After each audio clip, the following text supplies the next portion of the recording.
You know what the funny thing about poor people is in Arabic? Damien Whitmore said, swirling the dark amber liquid in his crystal glass as soft jazz drifted beneath the chandeliers of the Manhattan rooftop restaurant. They always think education can save them. The men around him chuckled quietly, their expensive watches catching the warm gold light, while the city glittered 40 floors below like a field of broken stars. Damien leaned back into the leather booth, confident, relaxed, completely certain. No one outside his private table understood a word he had just said. After all, the waitress standing beside him was only there to refill water glasses. Evelyn Brooks moved carefully between the table settings, her black uniform crisp despite the long shift, her natural curls pinned neatly above her collar, and her expression calm, almost unreadable. She could feel the weight of the laughter without understanding the joke, because she understood every single word. The scent of grilled steak and expensive cologne hung in the air, while silverware clicked softly against porcelain. Somewhere behind the bar, someone laughed too loudly, but at Damien's table the atmosphere had shifted into something sharper, something uglier. Claire Whitmore rested a manicured hand against her fiancé's arm and smirked.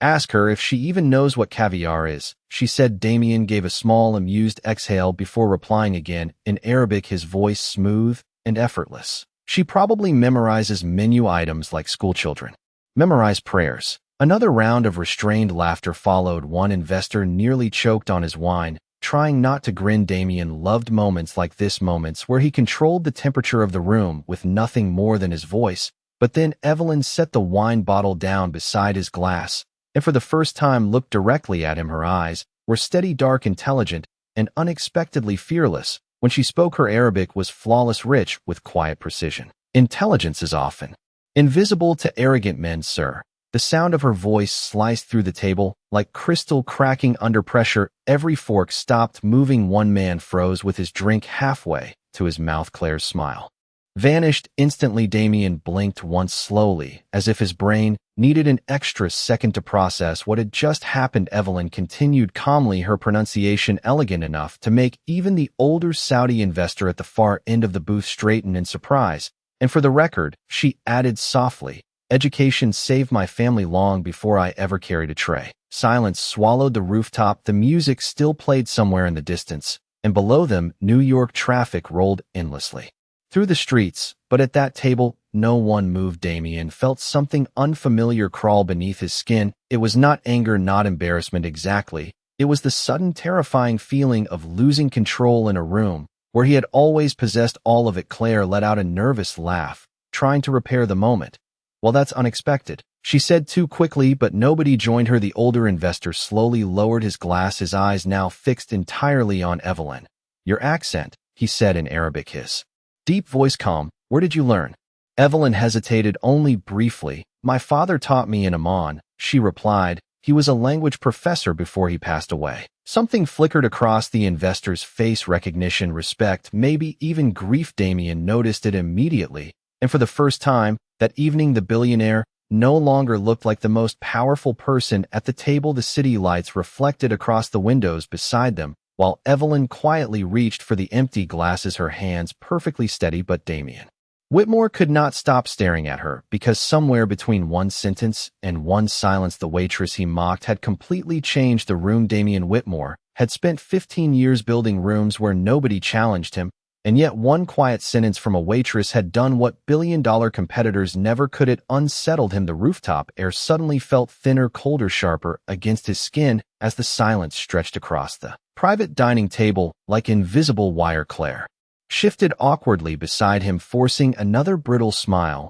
while the Saudi investor continued watching Evelyn with growing curiosity. Damien finally leaned back in his chair, crossing one arm over his chest. "Interesting," he said carefully, this time in English. "Most people working service jobs in Manhattan do not usually speak formal Arabic." His tone remained smooth, but there was tension beneath it now, the subtle strain of a man trying to recover authority without admitting he had lost it. Evelyn reached for an empty water glass near the center of the table. "Most billionaires do not expect waitresses to understand them either, sir," she replied softly. The older investor let out a quiet hum of amusement beneath his breath. Damien noticed immediately the man had barely spoken all evening until now. Claire picked up her champagne flute too quickly, nearly knocking the fork beside her plate. "Well, this has certainly become educational," she said with a laugh that sounded thinner each second. Evelyn, is it? Evelyn nodded politely. Yes, ma'am. Claire tilted her head, studying her more carefully now as though searching for the trick. So what happened? You wake up one day fluent in Arabic and decide waiting tables was your dream career. The question landed harder than the insult before it because this one carried pity, and pity always cut deeper. Evelyn kept her posture straight. Life happened, she answered simply. Then she lifted the wine bottle again, offering a refill to the Saudi investor first. The man accepted without looking away from her. Oman is not an easy place to forget, he said in Arabic. Evelyn paused only slightly. No, sir, it is not. Damien watched the exchange carefully. Now something about the way they spoke unsettled him further. It was too natural, too layered, too familiar. He had used Arabic tonight like a locked door, assuming nobody else carried the key. But suddenly, he was the outsider listening to conversations he could not fully control. The city lights reflected across the investor's silver cufflinks, while soft rain began tapping gently against the rooftop glass walls somewhere below. Sirens echoed faintly through Manhattan traffic. Damien cleared his throat. You said your father taught you, he said. Was he a professor in Jordan? Evelyn nodded once. Languages and comparative literature at the University of Jordan before he became sick. Her voice remained composed, but something softer moved beneath it now, a quiet ache carefully hidden. He believed language mattered because it revealed character faster than money ever could. Nobody spoke for a moment. Even Claire looked down at her untouched champagne. Damien felt the strange pressure in his chest tighten again. He was not accustomed to people making him feel small, especially not with calmness. It would have been easier if Evelyn sounded angry, easier if she snapped or acted offended. Instead, she remained graceful, controlled, impossible to dismiss. One of the younger executives at the table suddenly laughed nervously, trying to ease the tension. Well, I guess we all need to be careful what we say around here now. But the joke died immediately because nobody else laughed. Omar al-Rashid slowly folded his napkin beside his plate, then looked directly at Damien. In my country, he said calmly, humility is considered a form of intelligence. The sentence landed heavier than any raised voice could have. Damien forced a polite smile, but the muscles in his jaw tightened beneath the restaurant lighting across the table. Evelyn quietly collected empty dishes, her movements steady, professional, but Damien could not stop replaying her words in his mind. Intelligence is often invisible to arrogant men. For the first time that evening, the billionaire who controlled skyscrapers, investors, and entire industries found himself struggling to hold eye contact with a waitress carrying dinner plates through the glow of Manhattan rain. The rain outside thickened into silver streaks against the glass walls of the rooftop restaurant, while the dinner slowly tried to recover from the strange tension Evelyn Brooks had created. With nothing more than calm words and flawless Arabic, conversations resumed in cautious fragments. Glasses clinked softly, and a waiter near the kitchen accidentally dropped a spoon, causing several guests to flinch harder than they should have. Damien Whitmore noticed every detail. Now the room no longer moved naturally around him, it moved around her. Evelyn carried a tray toward the far side of the private section, her black shoes nearly silent against the polished marble floor. But Omar al-Rashid's eyes followed her carefully. Your father must have been a remarkable man, he said suddenly in Arabic. Evelyn stopped beside the candlelit table and lowered her gaze respectfully. He believed dignity mattered more than status, she answered. Even after we lost everything, he still wore press shirts to class because he said students deserved respect. Omar nodded slowly as though the answer confirmed something deeper than language. Claire shifted uncomfortably in her chair. This is unbelievable, she muttered under her breath before forcing another smile toward the investors. Damien usually hires entertainment for these dinners, but tonight apparently we hired a philosopher too. A few weak laughs followed, but again the sound dissolved quickly. Damien finally spoke, clear enough. The sharpness in his voice surprised even him. Claire blinked, stunned for half a second before lifting her champagne flute to hide the embarrassment. Across the table, one of the executives reached into his leather briefcase and slid a thick folder toward Damien.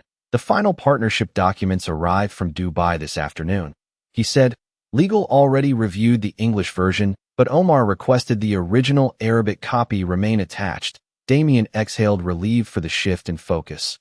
Good, let us finish this before midnight. The folder opened across the polished table beneath the chandelier light, pages covered in dense Arabic script and gold embossed seals, Evelyn noticed it.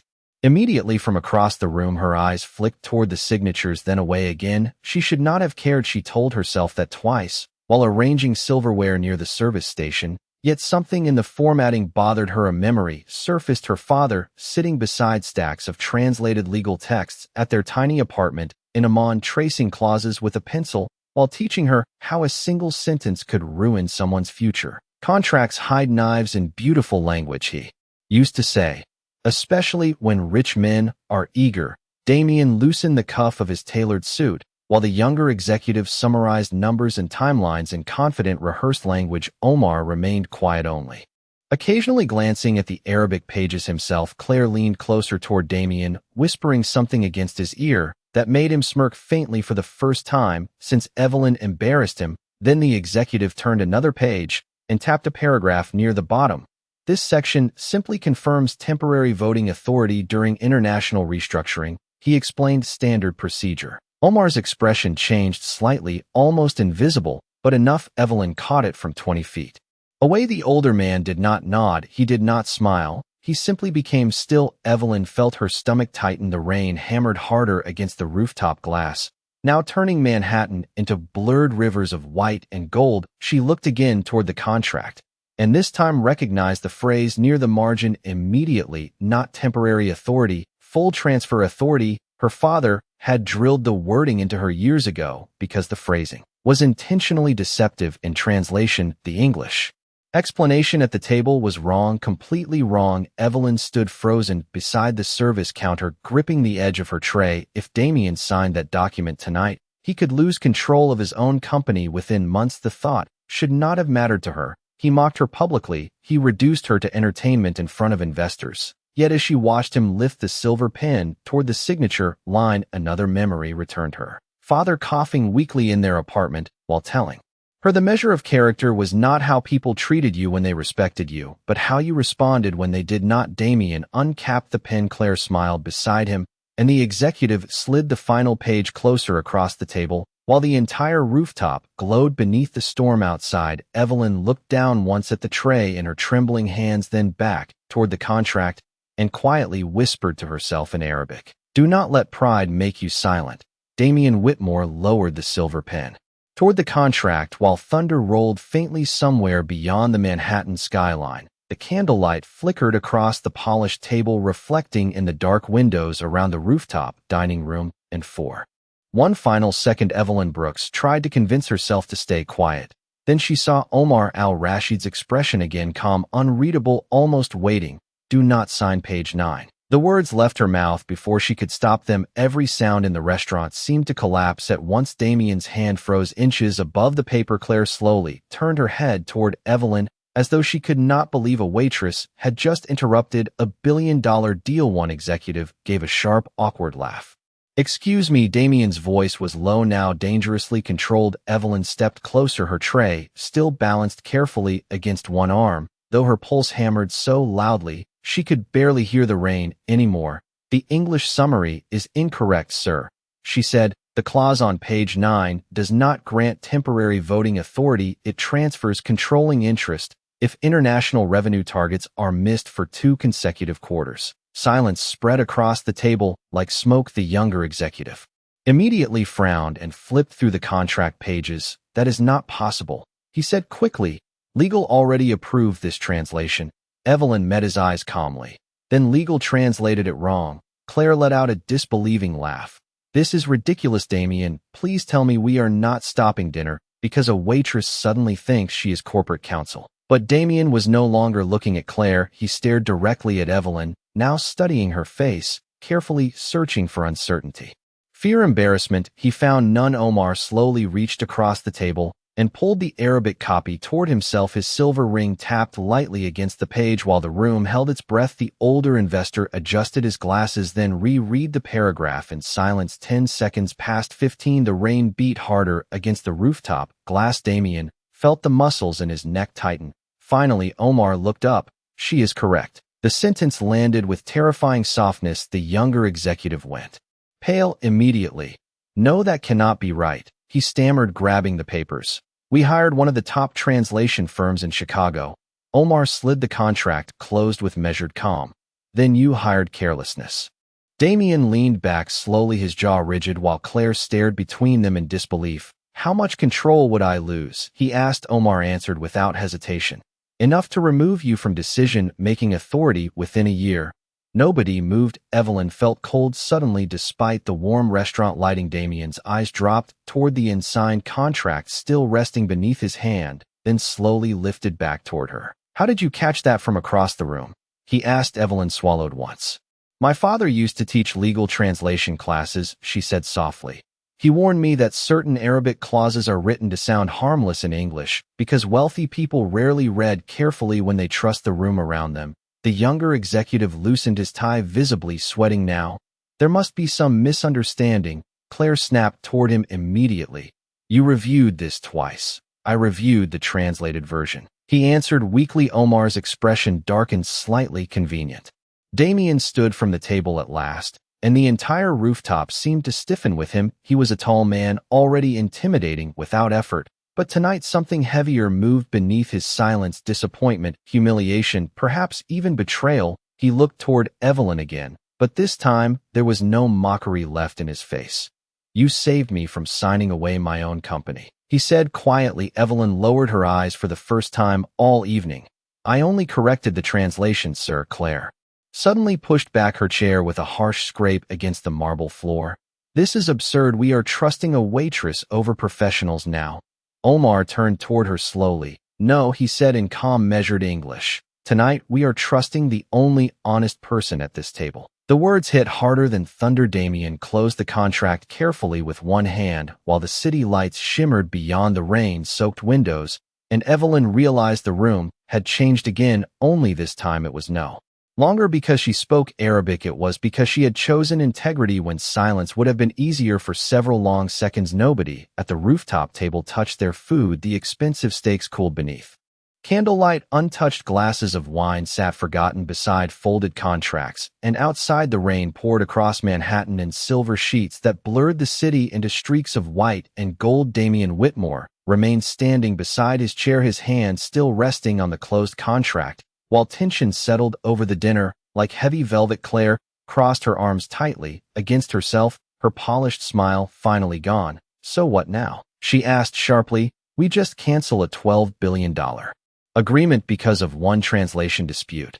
Omar al-Rashid slowly removed his glasses and folded them with careful precision. This was not a dispute, he said calmly. This was deception. The younger executive swallowed, hard beads of sweat forming near his hairline despite the cool air conditioning. Sir, I can call legal immediately. Damien did not answer right away. He kept looking at Evelyn Brooks as though trying to understand how someone he dismissed less than an hour ago had suddenly become the only person in the room he trusted. The realization irritated him almost as much as it humbled him. Evelyn sensed his stare, but focused instead on gathering empty plates near the edge of the table. Her hands remained steady, though her chest still felt tight from adrenaline. She should have returned to the kitchen already. Any other waitress would have, yet something held her there, perhaps the unfinished tension hanging between silence and apology. Claire finally stood from her chair with an irritated sigh. Honestly, Damien, this entire evening has become embarrassing, she muttered, grabbing her designer purse. First she interrupts dinner, then suddenly everyone treats her like some genius translator. Evelyn lowered her gaze, refusing to react, but Omar's expression darkened noticeably. Miss Brooks did not embarrass this table, he said quietly. The people who underestimated her did. Claire looked stunned for half a second before scoffing softly under her breath. Damien finally spoke. Claire, go downstairs and wait in the car. The rooftop fell completely still. Claire stared at him in disbelief. Excuse me, you heard me. His voice was not loud, but it carried the cold weight of command. Claire laughed. Once short and sharp. You are dismissing me because a waitress corrected a contract. Damien's jaw tightened.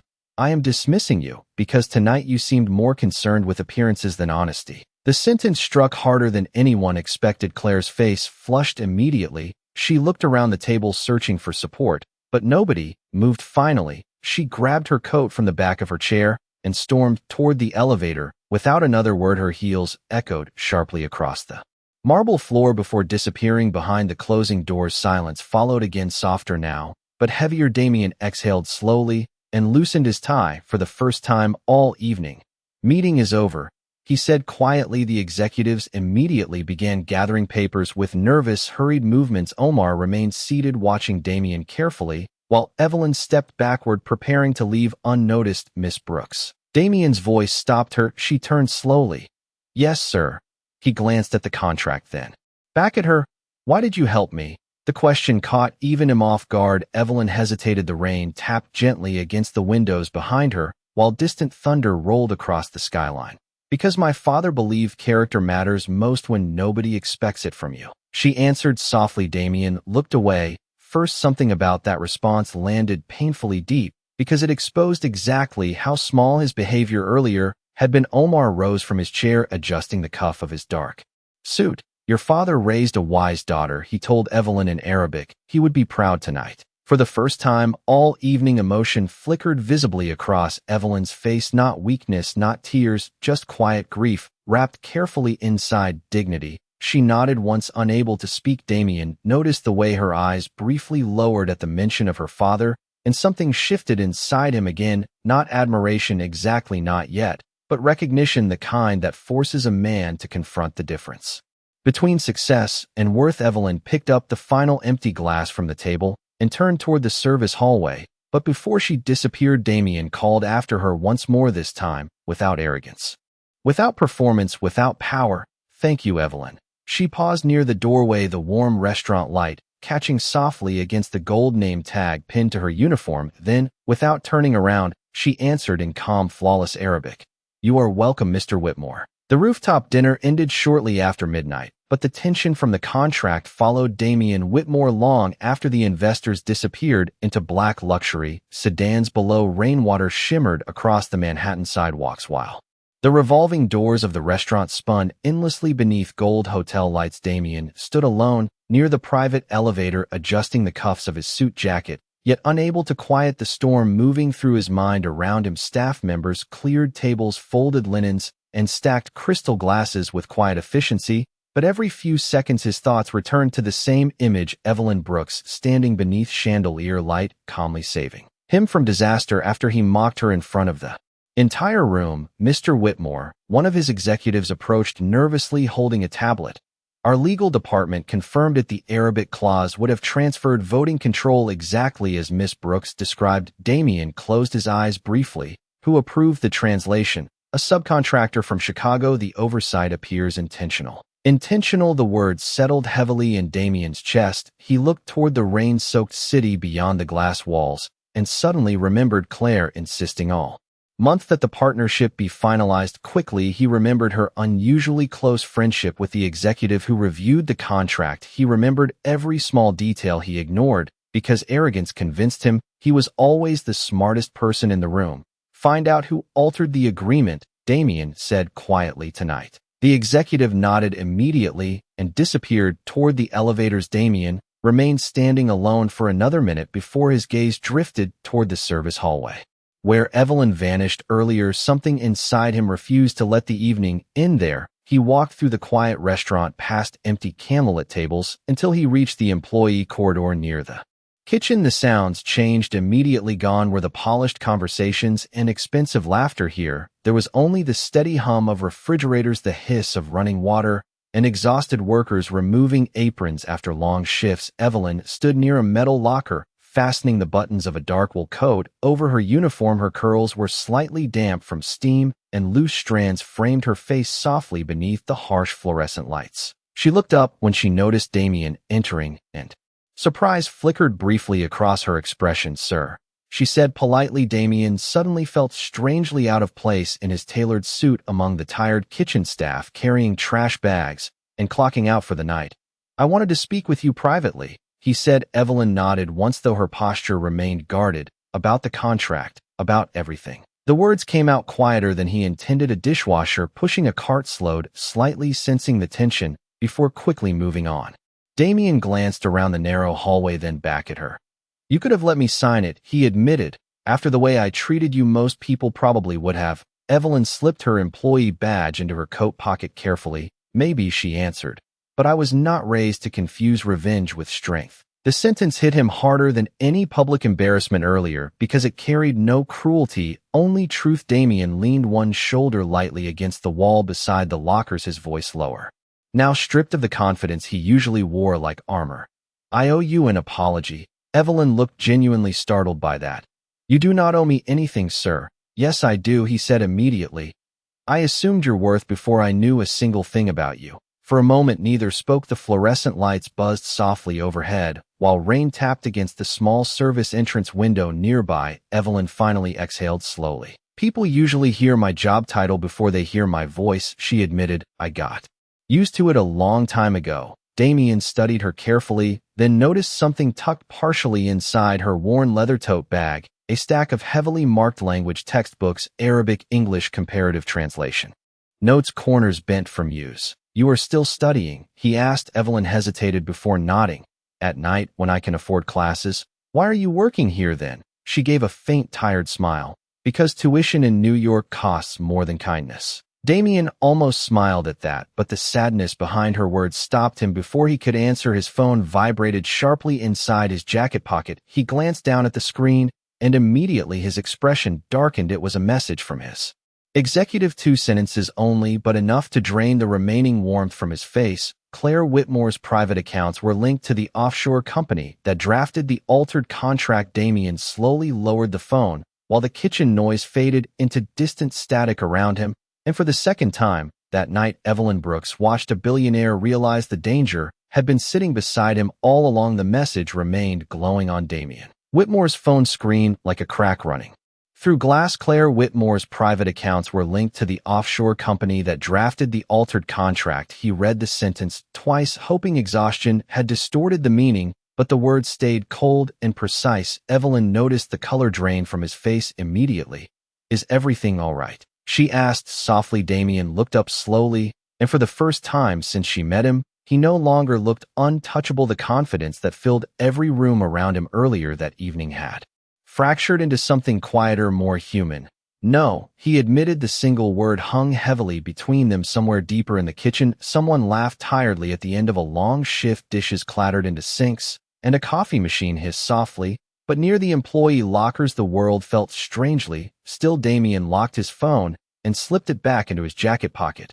I need some air, he said. Evelyn nodded politely, assuming the conversation was over, but as Damien turned toward the service exit, he stopped beside the metal door and glanced back at her. Would you walk with me? The request surprised them both. Evelyn hesitated only briefly before grabbing her umbrella from the locker hook outside. The rain had softened into a cold mist drifting between the towers of Midtown Manhattan. Steam rose from subway grates and headlights streaked across wet pavement, while distant horns echoed through the city. Damien and Evelyn stepped beneath the narrow awning outside the restaurant in trance, neither speaking at first. A doorman nearby pretended not to notice the billionaire standing beside one of the waitresses from upstairs. Damien loosened his tie again, breathing in the damp night air as if trying to clear years of noise from his mind. I spent my entire career believing intelligence protected me, he said quietly.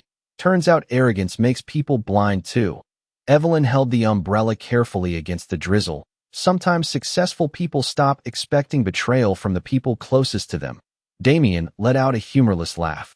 Or maybe we only notice disrespect when it happens to us. The honesty in his voice caught her off guard. They began walking slowly down the block beneath the glow of storefront lights. Their reflections stretched across rain-soaked sidewalks beside taxis rushing through intersections. A man selling roasted chestnuts adjusted his cart near the corner, while music drifted faintly from a nearby jazz bar. New York continued moving around them, unaware that a billionaire's world had quietly collapsed an hour earlier. Damien finally looked toward her.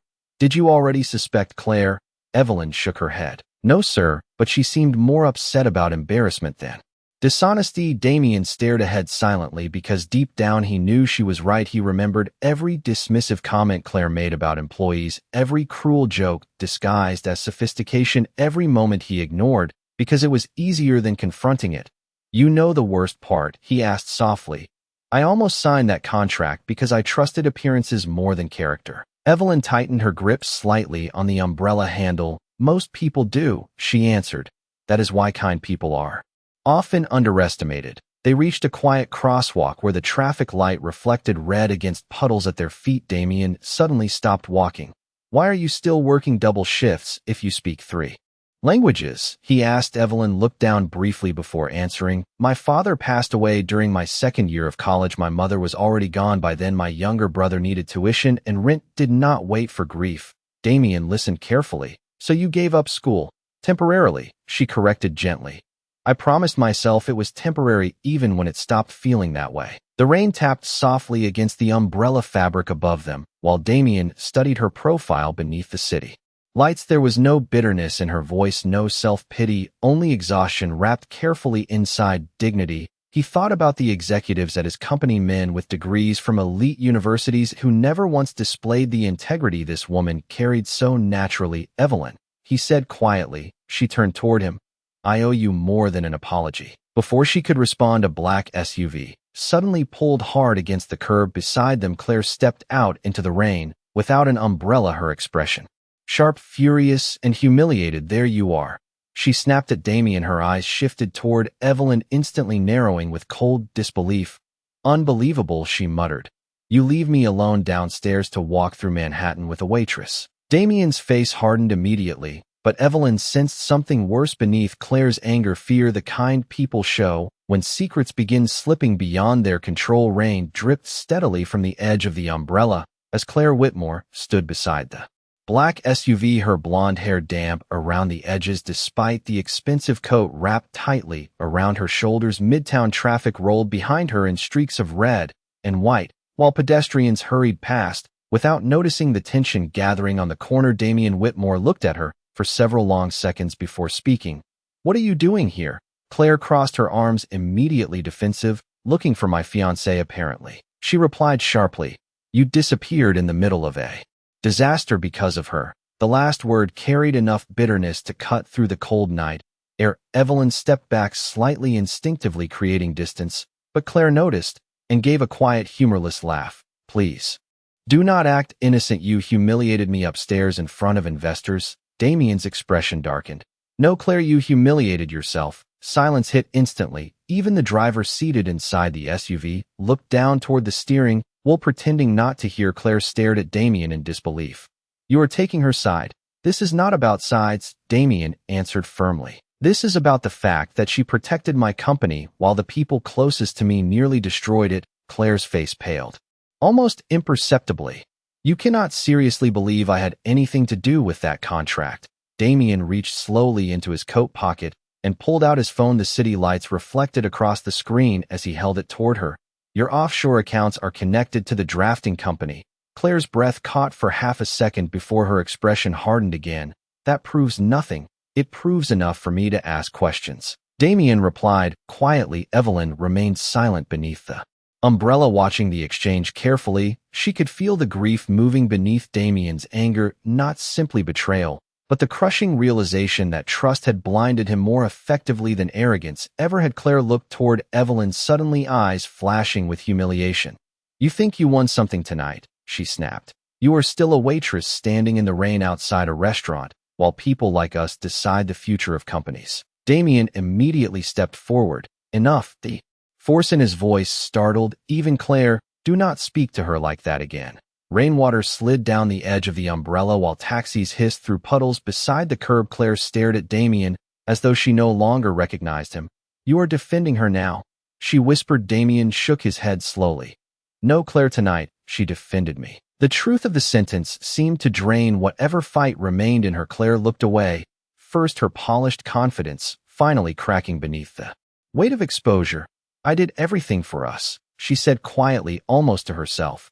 You were always working, always distracted. I got tired of waiting to matter more than your company. Damien's jaw tightened, but his voice softened unexpectedly. And instead of speaking honestly, you helped people manipulate me. Claire blinked rapidly, looking toward the glowing towers above the avenue. I never wanted to hurt you. Maybe not, Damien answered.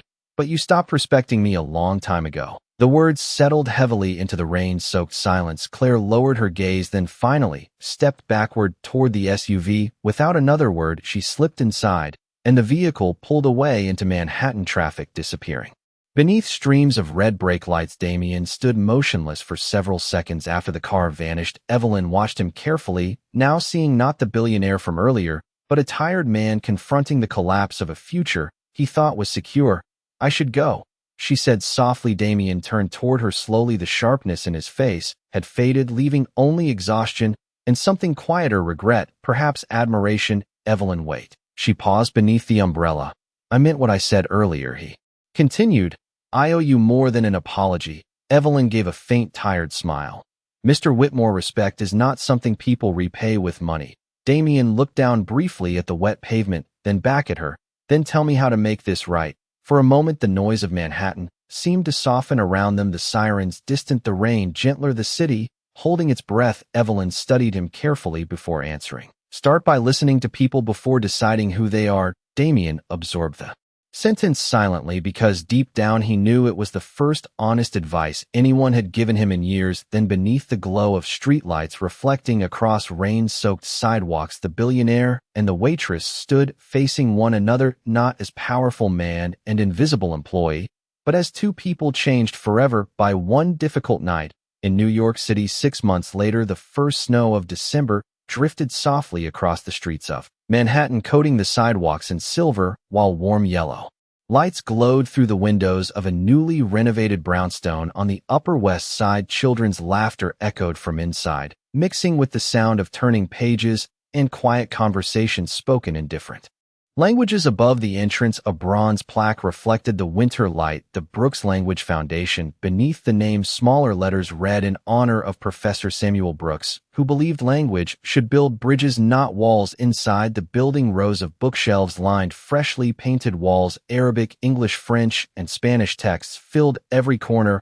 while children from immigrant families sat around long wooden tables practicing conversation, with volunteer tutors at the center of the room. Evelyn Brooks adjusted a stack of notebooks beneath her arm, her voice calm and patient as she helped a shy 10-year-old boy pronounce a difficult Arabic phrase. "Take your time," she told him gently. "Language is not about perfection, it is about connection." The boy smiled proudly after finally saying the sentence correctly, and several other children clapped softly around the table. Evelyn laughed quietly, the sound warm and genuine, the kind that came easier now. Snowflakes drifted against the tall front windows while parents gathered near the coffee station, speaking softly in Spanish, Arabic, and English. The foundation had grown faster than anyone expected. Local newspapers called it one of the most inspiring education programs in New York. Though Evelyn still worked late every evening organizing scholarships and translation classes herself, she never treated the place like charity. She treated it like dignity restored. Near the back of the room, Omar al-Rashid stood beside a bookshelf watching the scene unfold with quiet satisfaction. "Your father would recognize this immediately," he said in Arabic. Evelyn glanced toward the plaque near the entrance and smiled softly. "I hope so." Omar nodded once before lowering his voice slightly. "And Mr. Whitmore, he funded all of this without asking for his name anywhere in the building." Evelyn's expression softened faintly. "I know." Outside, across the street, a black town car sat quietly beneath falling snow. Damien Whitmore remained inside the vehicle, one hand resting against the window as he watched through the glass. He wore no expensive overcoat tonight, no entourage, no arrogance, only a dark wool coat and the tired, thoughtful expression of a man who had spent months rebuilding more than a damaged company. After Claire's involvement in the contract scandal became public, several executives resigned, investigations followed, and Damien shocked the business world by stepping away from multiple boards to restructure his company culture internally. Financial reporters called it strategic rebranding, but the truth was simpler. He finally understood how dangerous power became when nobody challenged it. His driver glanced toward the building entrance. "Would you like me to pull closer, sir?" Damien shook his head slowly. "No." Through the glowing windows, he could see Evelyn kneeling beside a little girl, helping her sound out English words with patient encouragement. He remembered the first night they met, the mocking laughter, the chandelier light, the arrogance in his own voice, and the calm dignity in hers that exposed every weakness he tried to hide behind success. "Funny thing about language," Damien murmured quietly, mostly to himself. "The right words can ruin a man or save him." Snow continued falling gently across Manhattan, while inside the foundation children practiced new phrases and shared stories from countries many Americans would never see. Evelyn looked toward the front windows for a brief moment, almost sensing someone watching, but Damien leaned back slightly into the shadows before she could recognize him. He smiled faintly, not with sadness exactly, but with understanding. Some people enter your life to humble you, some enter to save you, and some teach you that respect sounds the same in every language. Damien tapped lightly against the fogged car window once, then told the driver to leave the town. Car disappeared slowly into the snowy Manhattan traffic, while inside the warm glow of the foundation, Evelyn Brooks continued teaching children how to find their voices, never realizing that the billionaire who once underestimated her now measured success by the kindness she showed the world.